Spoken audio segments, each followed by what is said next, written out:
Alright class, I'm on page 25 on 7.4 practice. It's page 25 of 7.4. These are over those same special parallelograms, which were about rhombuses. Oops, spelled that incorrectly. Or rhombi. Sorry, I said rhombuses. It is rhombi. So it's over rhombus, rectangle, and squares. So I skipped over to the extra practices page because the first part of the 7.4 notes is covering just all the theorems about rhombus, rectangle, and squares. So let's do our extra practices. For rhombus MNOP, it says decide whether the statement MO is congruent to NP as always or sometimes true, and it says draw a diagram to explain your reasoning. So for rhombus, we know that a rhombus is very similar to a square, however, they don't have right angles. So we know for a rhombus, they have congruent side lengths, but they do not have right angles. So for a rhombus, no right angles. Okay, so we have M, N, O, and P. And so it says decide whether MO, so diagonal, is congruent to NP. Now for this case, if we were to go to our formulas over to the other side, this can be a sometimes. This is a sometimes. Due to the fact these don't have to have right angles, rhombuses and squares always have 90 degrees around their diagonals. That's the only time they do have right angles here. They do have right angles in the center, just no right angles on the edge, if we want to call it that. Okay, so this is a sometimes. Now, so for our next one, just for any rectangle, let's draw a rectangle, P, Q, R, and S. We need to decide whether angle PQS congruent to RSQ. So these are actually talking about diagonals as well. And so we're looking for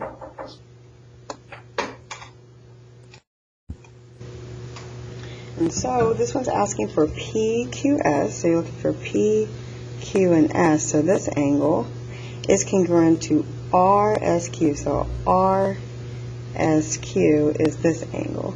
And this is actually an always because these two angles here are alternate interior angles based on parallel lines and the transversal. So think of these as parallel lines, and this is your transversal that cuts through them. So these are alternate interior angles, and that's why this is always true.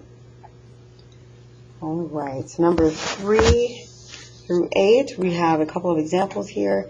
And so for diagonals of a rhombus, so remember we said a rhombus has no right angles on the edge, but they do have right angles in the center. So I'll go ahead and draw that. And they have the same lengths like a square. So this is 9, and this is 9, DC is 9, and AD is also 9. Okay, so it says 3, it's asking for BC. And BC, we already figured out, is 9. It is of equal sides. Number 4 is asking for AC. Now for this, we know that the diagonals have the same measure. So if AE is 7, then EC is also 7. So AE equals 7 and EC equals 7. So that means AC must equal 14. So doubling it up. Okay. Then we are left with angle ADC. So we need all of this. No, I put a curve on it and not a right angle because rhombuses do not have right angles on the edge. No right angles on the edge. But if we wanted to know from one of our theorems, 7.12 talks about diagonals, and the opposite angles theorem tells us that AC and DB are angle bisectors. So it means it cuts the angle in half. Okay, so these are angle bisectors, and this is on page 24 on the previous page. So it's if and only if it cuts these angles in half. Okay, so we're going to do the same thing here. So let's look at C. So I have here is 44 degrees.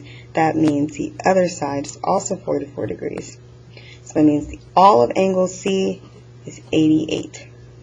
But now I need to find all of D though, ADC. So I need to find all of this angle.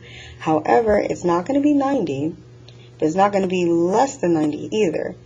And the order way to do that, I do know that two angles or same side, for instance, they have to add up to, anybody know? 180 degrees, because they are supplementary. So consecutive angles are supplementary. So the same applies for a rhombus. So if I know this is 88 degrees, I need to subtract 88 from 180 to get my other angle, or in this case, D. So I have 180 minus 88, and I'm left with 92 degrees for ADC. Alrighty, moving on to the next next three, we have a rectangle. And so I have 31 degrees given here, and then I have EG.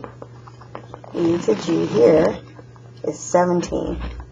Okay, so let's look for F, and then H and G. I need to find this angle here. And that angle is, we don't know, but for rectangles, they do have right angles everywhere, don't they? They do have right angles everywhere. I'm already given 31, so I know 31 must be on this side. So in order to get 90 degrees to find the other side, I need to subtract. So I will take 90 degrees minus 31 degrees, and I get 59. So that means this angle here is 59 degrees. Which also leaves us, if we jump to number 8, have EFH over here is also 59 degrees. It's alternate interior angles. Alright, does that make sense? No, rectangles have to add up to 90 degrees, and that's how we ended up finding those. So number 8 is 59. Then we're left with HF. HF. Well, I know from our Venn diagram and from our rule that if our diagonals are always going to be congruent to each other. So if EG is 17, that means HF is also 17. Okay, and we're down to our last three. The diagonals of a square. So remember, squares have same length, and then our diagonals are also the same. Okay, and I have right angles everywhere. Okay, so it's asking for PK. What's congruent to PK? Well, that would be MK. And MK we already know is half, so PK is also half. Now 10 is asking for angle P, K, and N. Well, no, this is a bisector. It cut it in half. So that means if I have half of 90, which is 45, and another half of 90 on this side, which is 45, that means our diagonal created a triangle. 45, 45 is 90. These must add up to 180. So that means our final one is 90 degrees. That's one way to look at this. However, you can always go to your formula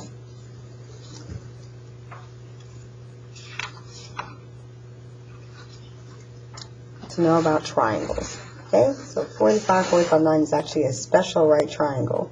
But I always have right angles paired up in the middle as well. Alrighty, so now we're left with M and K. So M, N, and K. So I'm looking for this part, but I know I have to have a right angle, and LN cuts it in half. So remember that. LN is an angle bisector. So if we found there was a bisector, we found this side to be 45. In order for this entire thing to be 90 degrees, I need to subtract. So 90 minus 45 gives me 45. So So number 11 is 45 degrees. So 90 is coming from the center, 45, 45, 90 triangle.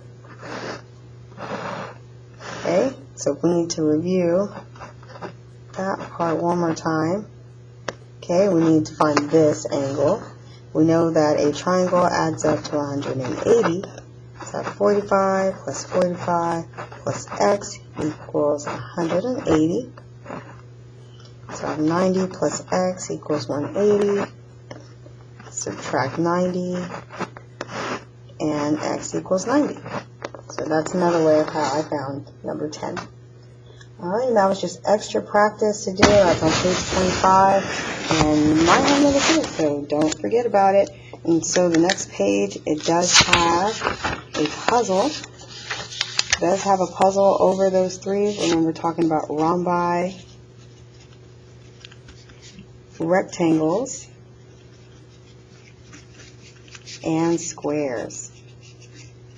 Okay, 7.5 will be over trapezoids and kites. So feel free to hold on one second, and I will actually upload those next. Thank you so much.